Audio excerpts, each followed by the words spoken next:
Next topic is Young's double slit experiment. Young's double slit experiment. In this experiment, Young's have calculated wavelength of monochromatic light. Monochromatic light means single color, single wavelength. उसका wavelength find out किया गया है. हमारे दो motive है इस experiment से. एक तो हम वेवलेंथ लाइट की फाइंड आउट करेंगे, दूसरा फ्रिंज विड्थ. ये भी मैं आपको बताऊंगा कि व्हाट इज फ्रिंज विड्थ. अभी तक हमने थ्योरी ऑफ इंटरफेरेंस किया था. आज हम कैलकुलेट करेंगे wavelength of monochromatic light from Young's double slit experiment. Young's double slit experiment. तो यंग्स ने एक्सपेरिमेंट किया. This is a single slit. Single slit, ये सिंगल स्लिट बनाते हैं. सिंगल स्लिट मीन्स कोई शीट ले लिया हमने, उसमें से बिल्कुल बारीक स्मॉल होल जिसमें से लाइट पास कर सके, दैट इज सिंगल स्लिट. यहाँ से लाइट पास करेगी सिंगल स्लिट. यहाँ पे हमने सोर्स एस लिया, सोर्स, और कौन सा सोर्स लिया? Monochromatic light. Monochromatic chromatic source of light, single wavelength, single wavelength, right. Sodium light है yellow light, sodium lamp yellow light produce करता है. उसी तरह आगे हमने क्या किया? Double slit. अगर हमने आगे एक सिंगल सोर्स से दो कोहेरेंट सोर्सेज बनाएंगे. कोहेरेंट सोर्सेज, दो ऐसे सोर्स लाइट के जो सेम फ्रीक्वेंसी का लाइट जो है प्रोड्यूस करते हो और उनके बीच में फेज डिफरेंस कांस्टेंट होता है या जीरो. ये मैंने पहले एक्सप्लेन किया है. बराबर डिस्टेंस से, S1 से बराबर डिस्टेंस पे, S सोर्स से बराबर डिस्टेंस पे, इक्वल डिस्टेंस पे S1 सोर्स बना दिया और ये S2. ये वेव जनरेट करेगा. S सोर्स वेव्स S1 में से भी पास करेंगे, S2 से भी पास करेंगे. इन दोनों सोर्सेज को हम बोलते हैं coherent sources of light. Two sources are said to be coherent if they are produced from the same source having same frequency. दो इनकी फ्रीक्वेंसी सेम हो, इन सोर्सेज से जो लाइट निकले उसका फ्रीक्वेंसी सेम हो. और नंबर टू, फ्रीक्वेंसी साथ होने के साथ दोनों वेव्स के बीच में कांस्टेंट या जीरो फेज डिफरेंस हो. तो ये सोर्स S1 और ये सोर्स S2, इन दोनों के बीच का सेपरेशन स्मॉल d, ये हम आगे लिखेंगे. और उसके बाद लगा दी screen. This is a screen. Screen पे हमारे पास जब दो वेव सुपरइम्पोज करेंगी तो इंटरफियरेंस होगा. What is interference? The phenomena of superposition of two और more waves and resulting. Result में स्क्रीन पे क्या प्रोड्यूस होता है? स्क्रीन पे आते हैं white, bright and dark fringes. Bright and dark fringes, alternate bright and dark fringes produced on the screen. Let us suppose that these are two sources. ये two sources है slits. ये slits हैं S1 and S2. अब ये screen जो है, जो screen मैंने बनाई, this is screen. This is screen. ये स्क्रीन कैपिटल D डिस्टेंस पे है सोर्स से. Capital D distance, it is screen is at distance capital D from the slit S1 and S2. अब S1 और S2 के बीच का जो डिस्टेंस है दैट इज ये है D. यहाँ से लेके तो ये वाला पार्ट, ये डिस्टेंस जो है D है S1 और S2 के बीच में. तो ये वाला पार्ट कितना है? D/2 और ये भी D/2. इस पॉइंट को हम A बोल रहे हैं जो डायरेक्ट S1 के सामने, और ये point B. This point is D. अब हमारे पास इंटरफियरेंस कैसे होता है? हम wavelength, let us suppose that this we have a monochromatic source of light emitting waves. ये वेव फ्रंट यहाँ से एमिट करेगा. ये क्रेस्ट है, पहले भी आपको एक्सप्लेन किया गया है. ये ट्रफ है, ये क्रेस्ट है और ये ट्रफ है, राइट. तो यहाँ से सोर्स S1 भी लाइट एमिट करेगा, सोर्स S2 भी लाइट एमिट करेगा. और लाइट जो है एमिट होने के बाद यहाँ से भी वेव निकलेगा, यहाँ से भी वेव निकलेगा. दोनों वेव्स है, जब दोनों वेव्स यहाँ से सुपरइम्पोज करेगी, इस पॉइंट में मिलेंगी तो बराबर डिस्टेंस कवर करेगी S1 से भी और S2 से भी. इस पॉइंट पे अगर मीट करती है वेव्स, S2 से आती है और S1 से आती है, तो सुपरपोजिशन होगा. तो सुपरपोजिशन होने के बाद the phenomena of superposition of two waves superimpose on each other. If crest of one wave falls on the crest of other, तो कंस्ट्रक्टिव, तो ब्राइटनेस आती है स्क्रीन पे. ये सब आपको मैंने पहले बताया हुआ है. तो मान लेते हैं ये जो पॉइंट O है, ये मिडिल पॉइंट O, वो इससे जो है ये P पॉइंट मैंने कंसीडर कर लिया स्क्रीन पे। P पॉइंट एक ऐसा पॉइंट है जहाँ पे suppose that is a point P point is a point on the screen where light waves reaches from source S1 source से लाइट वेव्स यहाँ पे रीच करेंगी, राइट। तो ये suppose that this is a ray, wave नहीं बनाया मैंने, रे बनाया। वेव बनाने में डायग्राम थोड़ा क्रिटिकल बन जाती है, और S2 से भी रीच करती है, S2 से भी P पॉइंट पे वेव्स रीच करेंगी ये, राइट। अब what we have noticed here S1 से जल्दी पहुंच जाएगी क्योंकि पाथ डिफरेंस पाथ S1 से P तक लेस है और S2 से P तक पाथ ज़्यादा है। तो दोनों wave the two waves from S1 and S2 reaches at point P on the screen. अब ये सुपरइम्पोज करेगी। अब इन दोनों के बीच में है path difference. If there is a path difference between the two waves and superimpose on each other, और ये वेव सुपरइम्पोज करेगी तो मिक्स होके यहाँ पे ब्राइटनेस आएगा या डार्कनेस आएगा। ये हम कैलकुलेट करने जा रहे हैं। Suppose that this point P is at distance, ये जो P पॉइंट है ये सेंटर से O से x डिस्टेंस पे है, स्मॉल x, राइट। फिर इस x हम निकालेंगे। फिर x निकालने के बाद हम किसी भी पॉइंट पे, इस पॉइंट पे यहाँ पे जहाँ जहाँ ब्राइट और डार्क फ्रिंजेस का पोजीशन होगा वो हम कैलकुलेट कर सकते हैं। तो सबसे पहले हम निकालेंगे, हमने क्या कंसीडर किया, let us suppose that we have two sources S1 and S2, they are coherent sources, they are emitting waves, the waves are superimposed on each other. If there is a path difference between the two waves in S1 और S2 के बीच में path difference है, और तो they will, if there is a path difference and they will superimpose on each other, then there is a, this is called interference, superposition होगा दोनों waves का। अब सुपरपोजिशन होगा तो हम सबसे पहले क्या करेंगे, पाथ डिफरेंस कैलकुलेट करेंगे। पाथ डिफरेंस को कैलकुलेट करने के बाद हम कंस्ट्रक्टिव और डिस्ट्रक्टिव इंटरफेरेंस का कंडीशन लगाएंगे, राइट। तो सबसे पहले हमारे पास जो दोनों वेव्स के बीच में पाथ डिफरेंस आता है, पाथ डिफरेंस को मैं P मान लेता हूँ। कितना है, ये डिस्टेंस ज़्यादा है, S2P minus S1P, this is the path difference. मुझे ये चाहिए, ये पाथ डिफरेंस मैं कंस्ट्रक्टिव कंडीशन पे भी रखूंगा और डिस्ट्रक्टिव पे भी।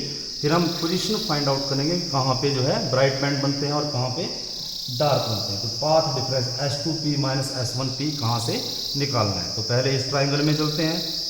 From triangle PS2B, triangle PS2B, ये हाइपोटेन्यूज है।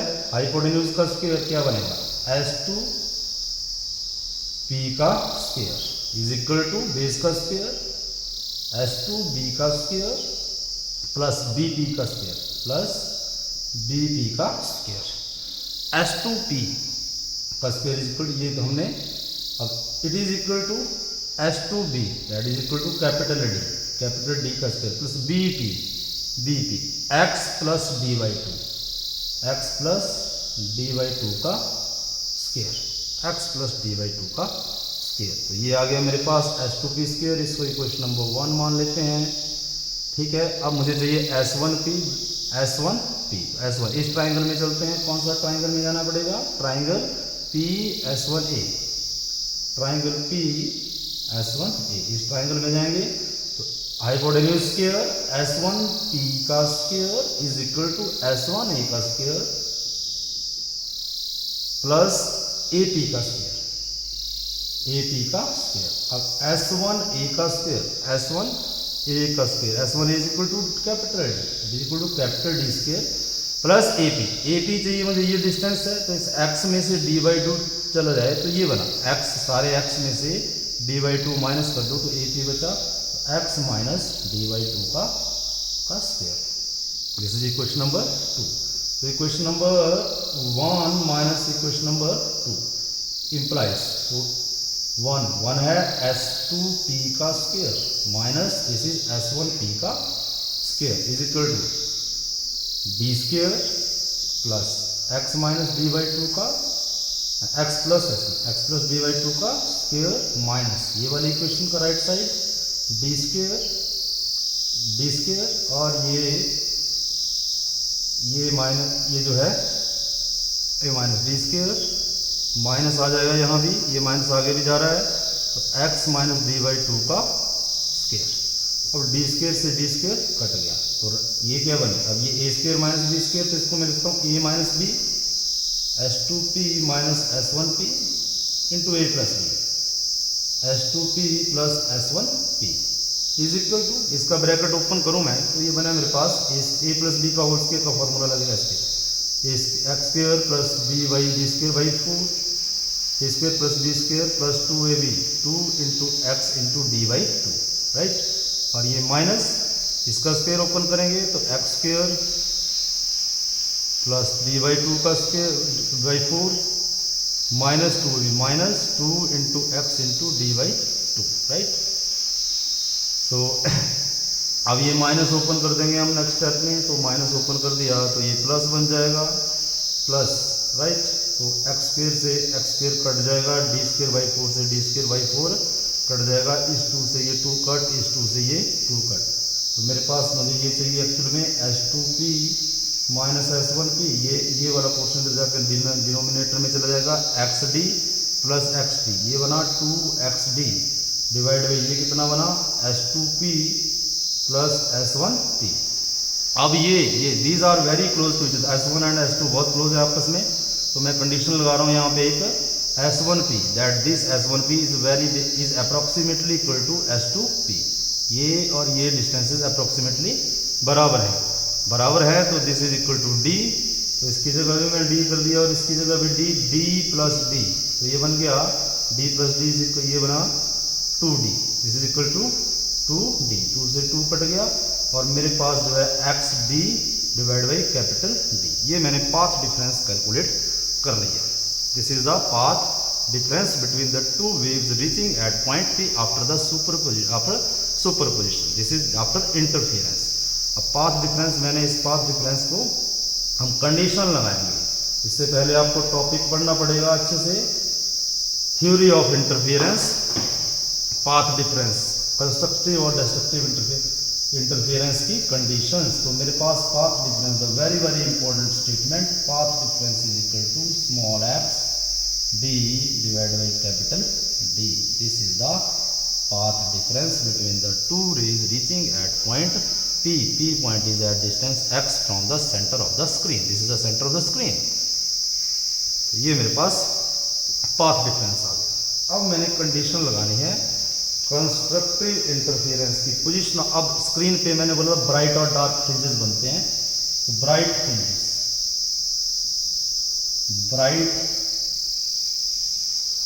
फ्रिंजेस, राइट, और साथ में constructive interference.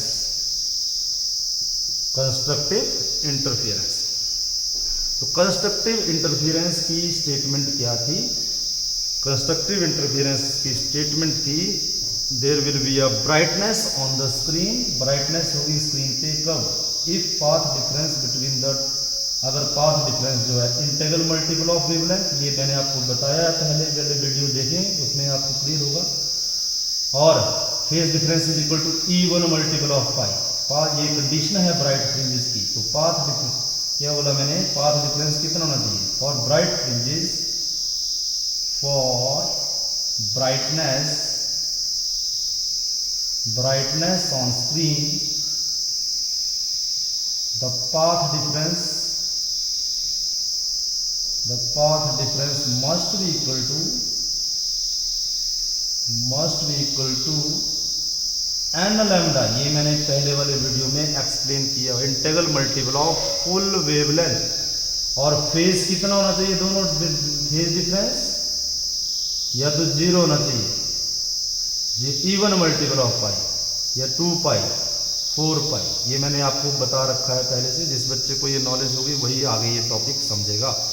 For brightness on the screen for constructive interference, path difference किसके बराबर रखूंगा मैं? n लैम्डा के बराबर, तो पाथ डिफरेंस जो है ब्राइट फ्रिंजेस के लिए I will put path difference xd divide by capital D is equal to n lambda, तो मेरे पास ये पोजीशन आ जाएगा जन x, ये पोजीशन ब्राइट फ्रिंज के लिए x is equal to N capital D lambda divide by small D D, right.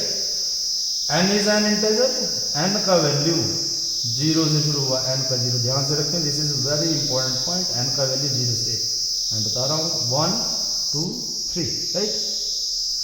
अब O point से ऊपर की तरफ जो पहला ब्राइट फ्रिंज है वो कहाँ पे है, x इज इक्वल टू 0 पे। x इज इक्वल टू 0 मतलब ये वाली पोजीशन है, x ऊपर को, यहाँ पे x 0 है, यहाँ पे x बढ़ रहा है, इधर x बढ़ रहा है। x इज इक्वल टू 0 ये वाला पोजीशन है, ये वाला पोजीशन। इस वाले पोजीशन पे x इज इक्वल टू 0, तो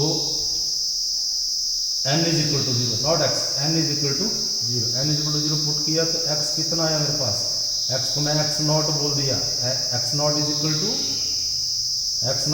टू n की वैल्यू 0, तो x naught is equal to 0। ये पोजीशन आ गई सेंट्रल की, x इज इक्वल टू 0 इसको बोलेंगे सेंट्रल। यहां पे बनेगा central bright band, central bright band. यहां पे ये हाइट दे रहा हूं मैं वेव की इस तरह से, central bright band, central bright band, ये सेंट्रल ब्राइट बैंड बना। ये इस पॉइंट पे x is equal to 0 position पे सेंट्रल बाई ब्राइट बैंड। जब n का वैल्यू रखूंगा मैं 1, तो x1 इज इक्वल टू 1, तो d lambda by D, capital D lambda by D, ये बनेगा इधर को, इस साइड को, ऊपर वाली साइड को फर्स्ट ब्राइट बैंड। क्या बनेगा, ये फर्स्ट ब्राइट बैंड। तो ये मैं बराबर हाइट के ये बना, ये फर्स्ट ब्राइट बैंड, इसको बोलते हैं फर्स्ट। अब बीच वाला जो स्किप हो गया ये डार्कनेस है, ये सेंट्रल ब्राइट बैंड, ये फर्स्ट ब्राइट बैंड, ये ब्राइट, ये इसको मैं x0, ये first bright band B1 x1 distance पे, तो इसको बोलेंगे first bright band, first bright band. अब n इज इक्वल टू 3 रखा, n इज 2 रखा, तो सेकेंड पोजीशन पे इस अगले वाले n इज इक्वल टू 2 रखेंगे, यहाँ पे 2 d लैम्डा बाई d, इसको बोलेंगे second bright band, second bright band, second up to so on, ये 2 है, this is 2, up to so on. n is equal to n, कोई भी जनरल ब्राइट बैंड के लिए जो पोजीशन बनेगा xn is equal to n d lambda by d, इसको बोलेंगे nth bright band, xn is equal to nth bright band, nth bright band ये बना।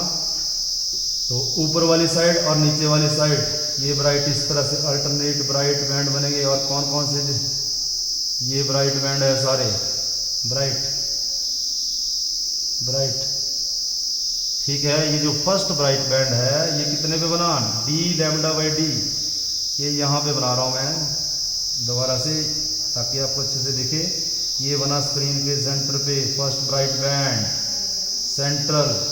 सेंटर के बाद ये बना first bright band, first bright band कौन सी पोजीशन पे बना, ये O, ये बना capital D lambda by small d।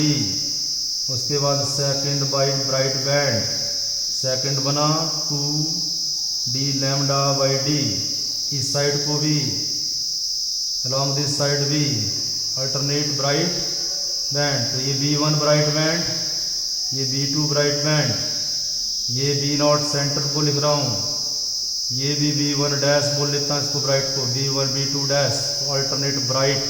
अब बीच वाले जो ये पोर्शन है ये बनेंगे डार्क, कैसे बनेंगे, D1 D2, इधर को ये D1 डैश, इधर को ये D2 डैश। तो सेंटर ये जो पोजीशन निकाली मैंने इसको बोलेंगे x1, ये जो पोजीशन है ये पोजीशन है x2, ठीक है। ये पोजीशन इतनी डिस्टेंस पे बने और ये सेंट्रल है यहाँ पे x0 पे, x0 कितना है मेरे पास 0 पे।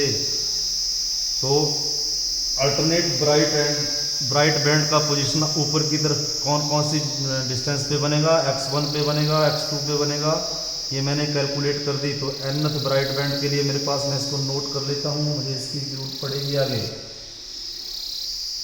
मेरे पास nth ब्राइट बैंड का पोजीशन ऑन द स्क्रीन जो आया xn, that is equal to n d lambda divide by small d। nth bright band, ये bright band nth bright band. अब मुझे डार्क बैंड कहाँ बन रहे हैं, तो डार्क बैंड के लिए मुझे डार्क की कंडीशन लगानी पड़ेगी। Condition for destructive interference, condition for destructive interference, इसके लिए डिस्ट्रक्टिव डार्क बैंड कहाँ बनते हैं, तो पाथ डिफरेंस के लिए क्या फॉर्मूला है, path difference must be equal to 2n minus 1 into half the wavelength. ये था पाथ डिफरेंस, और पाथ डिफरेंस जो हमने कैलकुलेट किया यहाँ पे, that is equal to x small d divide by capital D। ये इसके इक्वल होना चाहिए 2n minus 1 into lambda by 2। अब x हम निकाल लेंगे यहाँ से, x पोजीशन जो हमें चाहिए 2n minus 1 capital D divide by small d into lambda, और 2 भी है नीचे। अब मैं n का वैल्यू 0 पे नहीं शुरू होगा, 0 पे है हमारा ब्राइट बैंड, n का वैल्यू शुरू होगा 1 से, 1 2 3 अप टू 0 से। n is not equal to 0 because n is equal to 0 का जो पोजीशन है वहां पे कौन सा बैंड है, सेंट्रल ब्राइट बैंड।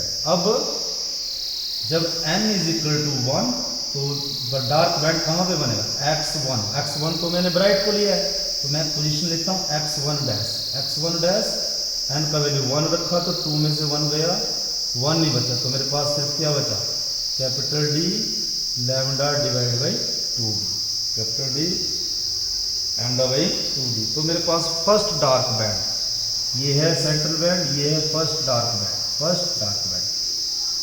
तो ये फर्स्ट डार्क बैंड का पोजीशन ये वाला डिस्टेंस, ये आया मेरे पास। कितने डिस्टेंस में बना ये बना मेरे पास capital D lambda divide by 2d। ये first x1 dash dark band का पोजीशन है, ये फर्स्ट डार्क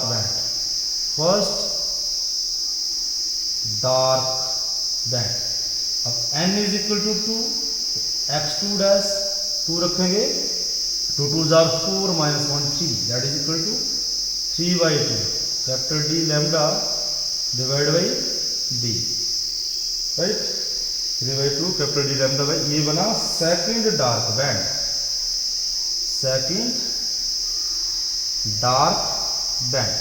इसी तरह से आपको so on n is equal to n, nth dark band बनेगा ये 2n माइनस 1, ये लिख देंगे capital D lambda divide by 2d, nth dark band. ये मेरे पास पोजीशन आ गई nth। कोई भी जनरल इसमें 1 रखूंगा तो पहला डार्क बैंड आ जाएगा, सेकंड जो भी मुझे बैंड चाहिए उसका पोजीशन मेरे पास है, तो इसको भी मैं नोट कर लूंगा। मेरे पास nth ब्राइट बैंड और nth डार्क बैंड का पोजीशन आ गया स्क्रीन के दोनों साइड। ये xn dash is equal to 2n minus 1 capital D lambda divide by 2d, ये कंडीशन आया nth डार्क बैंड के लिए। nth डार्क बैंड, हमारा मोटिव बैंड नहीं देखना है, हमारा मोटिव है वेवलेंथ लाइट का, वेवलेंथ को कैलकुलेट करना। तो वेवलेंथ कैलकुलेट करने के लिए मुझे फ्रिंज विड्थ निकालना पड़ेगा। फ्रिंज विड्थ बोलते हैं इसको, ये बीटा, इसको बोलते हैं बीटा। जैसे ये ब्राइट बैंड्स का फ्रिंज विड्थ है, तो ब्राइट बैंड से इधर भी डार्क है और इधर भी डार्क है, ये ब्राइट बैंड है, इसको बोलते हैं बीटा फ्रिंज विड्थ। इधर भी डार्क है इधर भी डार्क है, तो इसका मतलब डार्क बैंड का क्या बोलते हैं, ब्राइट बैंड का जो फ्रिंज विड्थ होगा, ठीक है, वो 2 डार्क के बीच का होगा। अच्छा ये ब्राइट, ये डार्क का ले लें, इधर भी ब्राइट, तो बीच का किसका विड्थ आ गया, ये डार्क बैंड का। तो हम यहाँ से fringe width, let beta is equal to fringe width fringe, fringe किसको बोलते हैं? जो अल्टरनेट ब्राइट एंड डार्कनेस आई है स्क्रीन में, इसकी विड्थ को फ्रिंज विड्थ बोलते हैं बेटा। तो विड्थ ऑफ डार्क बैंड निकालनी है अगर मुझे, डार्क की निकाल लो या ब्राइट की निकाल लो, दोनों की बराबर ही होगी, तो मैं डार्क की निकाल देता हूँ। विड्थ ऑफ डार्क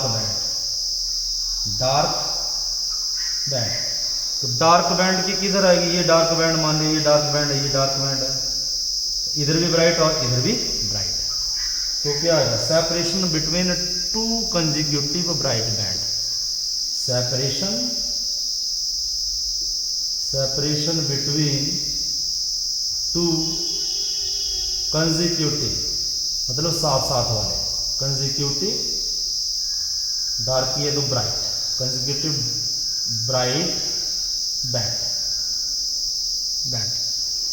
तो फ्रिंज विड्थ बीटा। अब ब्राइट बैंड कहाँ बन रहे हैं? ब्राइट बैंड का पोजीशन ये है xn, एक तो हो गया xn, इससे पहले वाला क्या पोजीशन होगी? xn माइनस 1, दो पोजीशन होगी, एक xn बाद वाला और पहले वाला xn माइनस 1, तो इसमें से ये माइनस कर दो पोजीशन, तो मेरे पास फ्रिंज विड्थ निकल जाएगी xn माइनस xn माइनस 1, ये मैंने कॉन्सेप्ट लगा दिया। तो बीटा बना, बीटा xn कितना है? n capital D lambda divide by small d minus n minus 1, n की जगह n minus 1 capital D lambda divide by small d। अब ये बीटा कितना बना मेरे पास? Beta is equal to n d lambda by small d minus ये common ले लेते हैं भाई, n लैम्डा, ये दोनों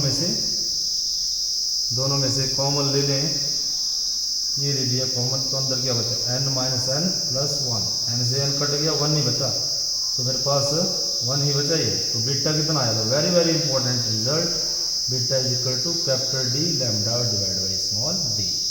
अगर आप अल्टरनेट डार्क बैंड का सेपरेशन लेते हो तो भी यही रिजल्ट आएगा।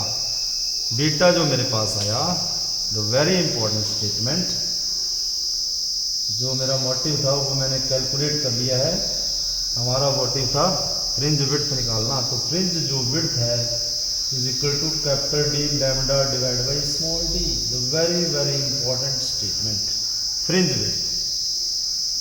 विड्थ थोड़ा सा डिस्कशन कर लेते हैं। डिस्कस रिजल्ट नंबर 1, इफ, अगर ये जो लाइट ली आपने monochromatic light, if lambda is large, अगर लैम्डा ज़्यादा होगा, वेवलेंथ ज़्यादा होगी, तो बड़े बड़े बैंड बनेंगे, बीटा फ्रिंज विड्थ भी ज़्यादा होगी। मतलब रेड मोनोक्रोमेटिकली, रेड तो ज़्यादा है वायलेट से, तो रेड का fringe width for red is greater than, क्योंकि wavelength is directly proportional to fringe width. ये हमारे पास कंक्लूजन निकल गया। तो रेड का बैंड ज़्यादा आएगा किससे? As compare to violet. ये क्वेश्चन नंबर 1 हो गया हमारा। क्वेश्चन नंबर 2,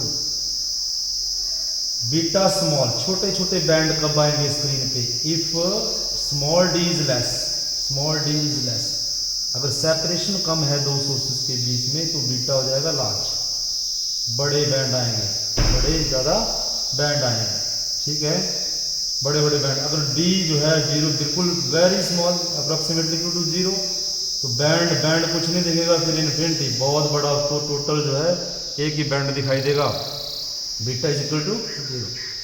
नंबर 3, तो ये डबल कर दें तो ये हाफ हो जाएगा फ्रिंज विड्थ, इसको डबल करें तो ये हाफ, इसको हाफ करें तो ये डबल, राइट। तो इनके बीच में इनवर्स रिलेशनशिप है। तो वेवलेंथ, इससे वेवलेंथ के लिए भी हमारे पास जो है वेवलेंथ, जो मोनोक्रोमेटिक सोर्स हमने यूज किया था उसका वेवलेंथ कितना निकल गया? वेवलेंथ निकला beta small d divide by capital D, wavelength. ये भी हमारे पास रिलेशनशिप आ गया। जिस लाइट का मैंने वेवलेंथ निकालना है, monochromatic light, beta fringe width, D separation between S1 and S2, right. तो इस तरह से इसको 2 या 3 बार ट्राई करें। अब कुछ इंपॉर्टेंट केसेस हैं। ये जो सेंट्रल ब्राइट बैंड है, ये बड़ा दिख रहा है मुझे, सेंट्रल ब्राइट बैंड, इसका मुझे विड्थ निकालना है। Central bright band, part number 1, width of central bright band. ये क्वेश्चन पूछा जाता है पेपर में, width of central bright band, तो सेंट्रल ब्राइट बैंड ये बना, ये बना सेंट्रल ब्राइट बैंड। ये इधर से आ रही है लाइट, तो इस पोजीशन पे ये सेंटर का पोजीशन है, और इस पोजीशन पे डार्क है। ये इधर को पोजीशन जो है x1 डैश है, और इधर को ये पोजीशन x1 डैश ही है। ये यहाँ पे डार्क बैंड बना है, डार्क। ये सेंटर से इधर को डार्क, सेंटर से इधर को भी डार्क, राइट। तो ब्राइट बैंड यहाँ से यहाँ तक के डिस्टेंस पे डार्क, यहाँ जैसे ही ब्राइट खत्म होता है डार्क शुरू हो जाता है, इधर से जैसे ही ब्राइट खत्म होता है डार्क। तो यहाँ पे जाके इस पोजीशन तक है विड्थ किसकी, सेंटर की, और इधर को इस पोजीशन पे। तो अगर मैं बीटा नॉट मान लूँ, width beta not it is equal to beta not, तो बीटा नॉट कितना आएगा मेरे पास? बीटा नॉट आएगा x1 डैश और x1 dash, x1 dash plus x1 dash is equal to 2x1 dash. तो बीटा नॉट जो आएगा 2, x1 डैश का वैल्यू कितना है? ये है मेरे पास capital D lambda divide by 2D, right. तो ये D 2 से 2 कट गया। This is a very important conclusion, ये पेपर में पूछा जाता है। सेंट्रल जो बैंड है उसकी विड्थ कितनी है? This is central bright band का ये विड्थ है, सेंट्रल ब्राइट बैंड का, राइट।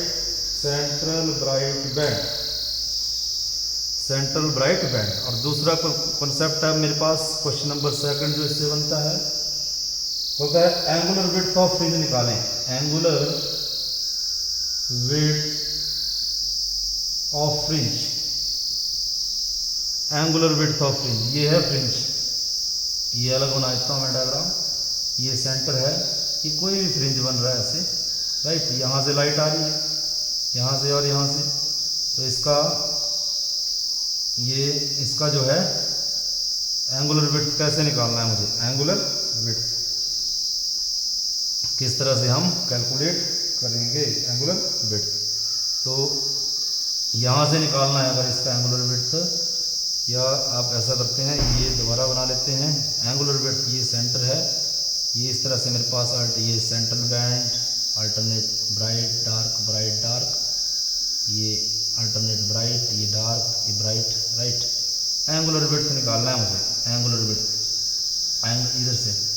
तो ये वाला विड्थ कितना हो? ये ले लो, ये ले लिया मैंने, ये डार्क का विड्थ ले लिया, ये बीटा, ये ले लिया बीटा। तो एंगुलर विड्थ यहाँ से ये वाला विड्थ, ठीक है। एंगुलर विड्थ को मैं अगर थीटा से डिनोट कर लूँ, थीटा, तो ये बनी arc. Theta is equal to arc by radius. तो ये तो रेडियस जो कैपिटल डी है, आर्क बना बीटा डिवाइड बाय रेडियस बना कैपिटल डी। और बीटा का फॉर्मूला भी हमने डिराइव किया है, beta is equal to lambda capital D divide by small D divide by capital D. तो ये कट गया डी से डी। एंगुलर विड्थ मेरे पास I ratio of wavelength of light divide by distance between the two sources. ये भी एक important conclusion है, इसको भी दिमाग में रखें। एंगुलर विड्थ इसका डायग्राम मैं दोबारा से बना देता हूँ। मान लो ये सेंटर विड्थ है, ये और ये वाला यहाँ तक जो है एक बैंड बना जिसकी विड्थ कितनी है? बीटा है। तो ये बना एंगल, ये एंगल थीटा विड्थ, और ये distance capital D, angular width, ठीक है। Angular width is equal to ratio of wavelength divide by distance between the two sources. Now third question is very important, the very important question. If the whole setup is, अगर इस सारी setup को हम water में डुबो दें। Question number 3, if Young's double slit experiment is immersed in water, अगर ये वाटर में डुबो दिया जाए, तो वाटर में डुबो दिया जाए, ऐसे तो मेरे पास बीटा क्या है? बीटा मेरे पास है, beta is equal to lambda D by D, water के बाहर। तो वाटर में अगर डुबो दिया जाए, let mu refractive index of water, ये बहुत इंपॉर्टेंट क्वेश्चन है ये म्यू। तो रिफ्रैक्टिव इंडेक्स का डेफिनेशन क्या होता है? Refractive index is equal to wavelength in one medium divide by wavelength in another medium. तो अगर आपने पानी में डुबो दिया इसको, तो beta dash new fringe width fringe width. तो नई जो फ्रिंज विड्थ है बीटा डैश, वो बीटा डैश पानी में डुबोने के बाद वो बनी, वेवलेंथ चेंज हो जाएगा। वेवलेंथ जो आपने लाइट यूज की है wavelength lambda dash divide by D, D change नहीं होगा, ये डी भी चेंज नहीं होगा, ये स्मॉल डी भी चेंज नहीं होगा, ठीक है। तो लैम्डा डैश का वैल्यू मैं पुट कर देता हूँ। लैम्डा डैश का वैल्यू आ जाएगा लैम्डा, ये एयर में वेवलेंथ है, ये पानी में है, लैम्डा डैश निकाल लिया मैंने, is equal to divide by mu, तो इसकी वैल्यू मैं पुट कर दूंगा लैम्डा डैश की, lambda D divide by mu into D. तो नई जो फ्रिंज विड्थ आई बीटा डैश वाई, ये तो इनिशियल फ्रिंज विड्थ है, ये देखो initial lambda D by D, lambda D by D initial fringe width divide by mu. जितना रिफ्रैक्टिव इंडेक्स बढ़ेगा उतना बीटा कम हो जाएगा।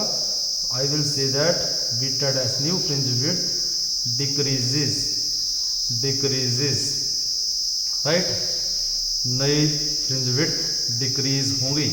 एक क्वेश्चन और है, अगर मोनोक्रोमेटिक सिंगल वेवलेंथ की जगह व्हाइट लाइट लेते हो, व्हाइट लाइट, तो स्क्रीन पे कलर्ड बैंड बनते हैं क्योंकि व्हाइट लाइट में 7 कलर्स होते हैं। तो इसको बेसिक चीज़ें करें, बाकी इसका कॉम्पिटिटिव सेक्शन जो है नेक्स्ट टाइम हम डिस्कस करेंगे। This is very important question. ये वाटर के बाहर है फ्रिंज विड्थ, वाटर में जब इसको डुबो दिया तो नई फ्रिंज विड्थ ये आ गई बीटा डैश, वेवलेंथ चेंज हो गई lambda dash D by D. तो इमर्ज करने के बाद जो है लैम्डा डैश किसके बराबर है, लैम्डा बाई म्यू। तो रिफ्रैक्टिव इंडेक्स डाउन में आ गया डिनोमिनेटर में, तो पुरानी फ्रिंज विड्थ को क्या करेगा, ये घटा देगा। तो जो नई फ्रिंज विड्थ बनी तो जो है दैट डिक्रीजेस, दैट्स ऑल।